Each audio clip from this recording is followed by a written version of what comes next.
दोस्तों, आज की कहानी एक ऐसे पति पत्नी के जोड़े की जिंदगी पर बीती हुई दर्दनाक कहानी है जिसे पढ़कर मेरी आंखों में भी आंसू आ गए। आपसे गुजारिश है कि इस कहानी को पूरा पढ़िएगा। बहुत ही ज़बरदस्त कहानी है। इस कहानी में आपको अनेकों ऐसे मोड़ मिलेंगे जिन्हें पढ़कर आप भी इमोशनल हो जाइएगा। मुझे पहले लड़के की तस्वीर दिखाओ माँ, फिर मैं फैसला करूंगी हाँ या ना होगा। माँ ने रीता की तरफ देखा।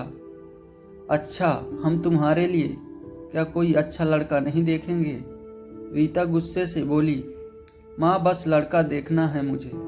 उसकी तस्वीर मंगवा ले या लड़के को यहीं बुला लो। माँ ने डांटा। पागल है, शर्म नहीं आती? चल दफा हो जाओ। अपने कमरे में बाबा भी आ गए। क्यों डांट रही हो मेरी बच्ची को?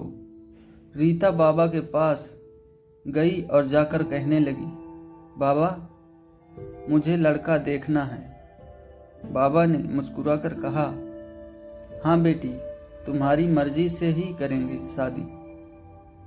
कल मैं उसकी तस्वीर मंगवा लूँगा। लड़के का अपना होटल है, पढ़ा लिखा है, प्यारा है, लेकिन रीता को तो लड़का देखना था। लड़का तो प्यारा है। रीता ने हाँ कर दी। 10 दिनों में ही रीता की शादी हो गई। रीता का हमसफ़र सुशील अरेंज मैरिज थी। ना कभी मुलाकात हुई, ना कोई बात, कभी एक दूसरे को मिले भी नहीं। ये ऐसा पवित्र रिश्ता होता है, दो अजनबी एक जान हो जाते हैं जो कभी जिंदगी में मिले भी ना हों। 2 पल भर में एक दूसरे की जान बन जाते हैं। पहली रात थी। सुशील कमरे में आया। हाथ में आइसक्रीम पकड़ी हुई रीता नजरें झुकाए बैठी थी। आइसक्रीम तो रीता की फेवरेट थी। सुशील को नमस्ते की। सुशील पास बैठ गया। सुशील थोड़ा सा शर्माता भी था। आइसक्रीम खाते हुए बोला, जितने पैसे शादी पर खर्च किए, इतने की काश मैं आइसक्रीम खा लेता। रीता का घूंघट उठाकर बोला, आप खाओगी? पहले तो रीता ने शर्माते हुए मना कर दिया। फिर सुशील ने प्यार से कहा, खाली प्यार बढ़ेगा। रीता को आइसक्रीम दी और खुद भी खाने लगा। रीता सारी आइसक्रीम खा गई। सुशील ने जब पूछा, आइसक्रीम पूरी खत्म कर दी? रीता मुस्कुराने लगी, वो तो मैं खा गई। सुशील भी मुस्कुराने लगा, बहुत कंजूस हो आप। पहले कहती नहीं खाती और अब देखो सारी की सारी खा गई हो। यह आइसक्रीम 50-50 की थी। रीता सुशील को पहली ही रात इतना तो समझ गई थी कि सुशील दिल का बहुत अच्छा है। रात भर मोहब्बत भरी बातें होती रहीं। जिंदगी अपनी असल मंजिल की तरफ मुड़ गई। वक्त गुजरने लगा। रीता के भाई की शादी थी। रीता 4 महीने की प्रेग्नेंट भी थी। रीता ने सुशील से कहा, मुझे भाई की शादी में जाना है।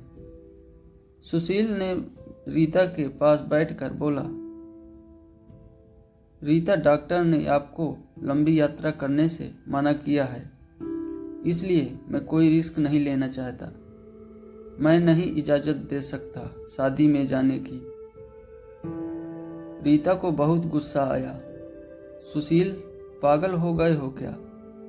मेरे भाई की शादी है और आप कह रहे हैं कि नहीं जाना। आप मुझे कार में बैठाकर आराम से छोड़कर आ जाएं।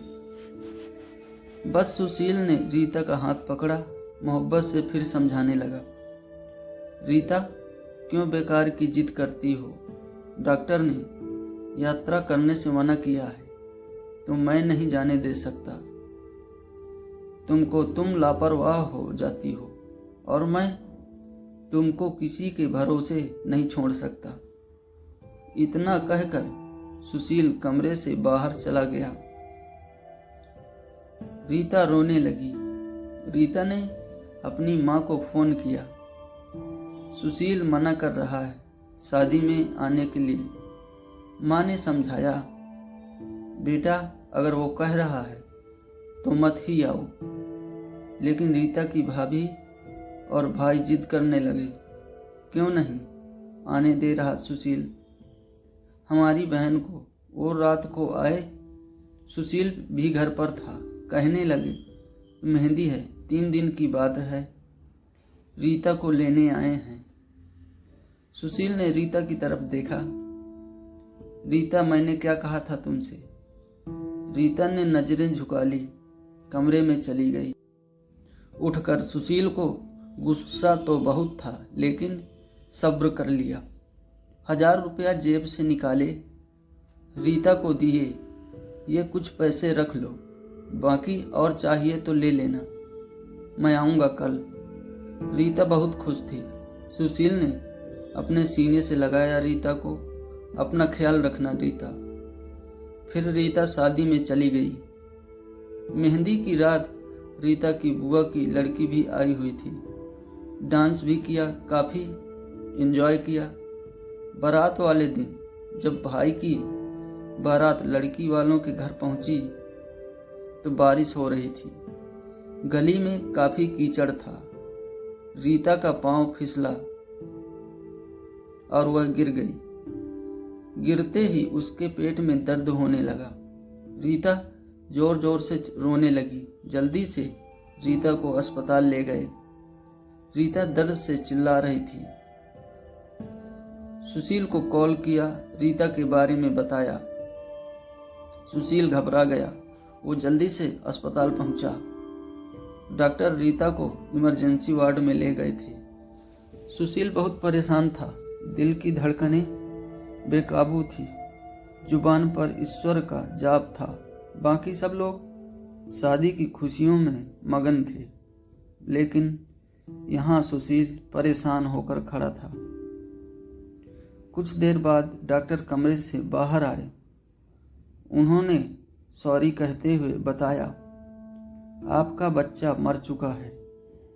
सुशील बेजान सा होकर कुर्सी पर बैठ गया।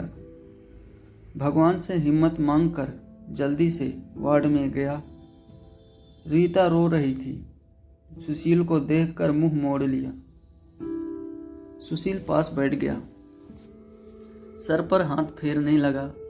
अच्छा चल चुप कर मेरी सोना, रोना बंद कर, बस ऊपर वाले की मर्जी थी। रीता फूट फूट कर रोने लगी। सुशील मुझे माफ़ कर दें, मुझसे गलती हो गई। सुशील ने आंसुओं से भीगी हुई पलकों को चूम लिया। अरे बस बस मेरी जान, रोते नहीं, बस ऊपर वाले की मर्जी थी, चुप हो जाओ। रीता खुद को गुनाहगार समझ रही थी। अपने बच्चे और सुशील को। सुशील रीता का सर अपनी गोद में रख लिया। चुप हो जा मेरी सोना, सोना रोना मत अब देख मैं तेरे पास हूँ। रीता को लेकर घर चला गया। शादी खत्म हुई, सब घर पर आ गए रीता का हाल पूछने। रीता खुद पर इल्ज़ाम दे रही थी, मुझे रोका था सुशील ने माँ, लेकिन मैं जिद करती रही, शादी में जाना है। अगर मैंने इनकी बात मान ली होती तो आज शायद मैं अपना बच्चा ना खोती। सुशील समझ रहा था रीता दिल ही दिल में खुद को कसूरवार ठहरा रही थी, इसलिए सुशील प्यार से समझाता रहा रीता को, अरे पागल है, खुद को परेशान न कर, ऊपर वाले की मर्जी थी। ऊपर वाले ने जहाँ तो हमें फिर से औलाद जरूर देगा। रीता सुशील की आंखों में देख रही थी। सुशील आप इतने अच्छे हैं, मुझे डांटा नहीं, आपने कुछ कहा नहीं। सुशील ने लंबी सांस ली, मुस्कुराकर बोला, जब तुमने मेरी बात मानी ही नहीं थी तो रीता अब कुछ कहने का क्या फायदा। रीता समझ रही थी सुशील का खामोश गुस्सा। 1 साल बाद फिर ऊपर वाले ने उनको बेटा दे दिया। सब बहुत खुश थे। सुशील बाहों में उठाकर झूमने लगा। अपने बेटे को रीता बेड पर लेटी सुशील की आंखों में बेटे की मोहब्बत में निकलते आंसू देख रही थी। जिंदगी में अच्छे दिन आते हैं, लेकिन अक्लमंद वही होता है जो खुद को हालात में ढाल लेता है।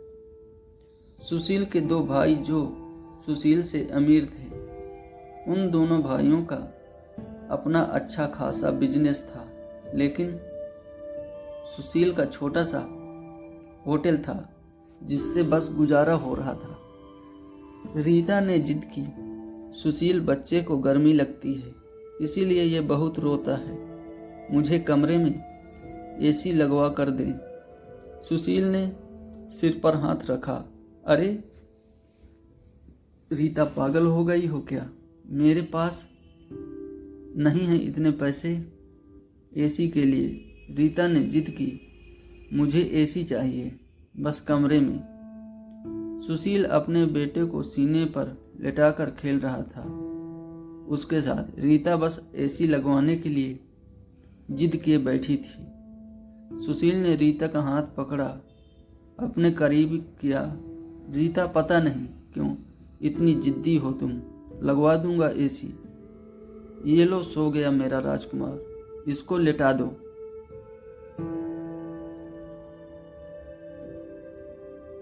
दोस्तों, आपको कहानी कैसी लगी कमेंट में ज़रूर बताएं।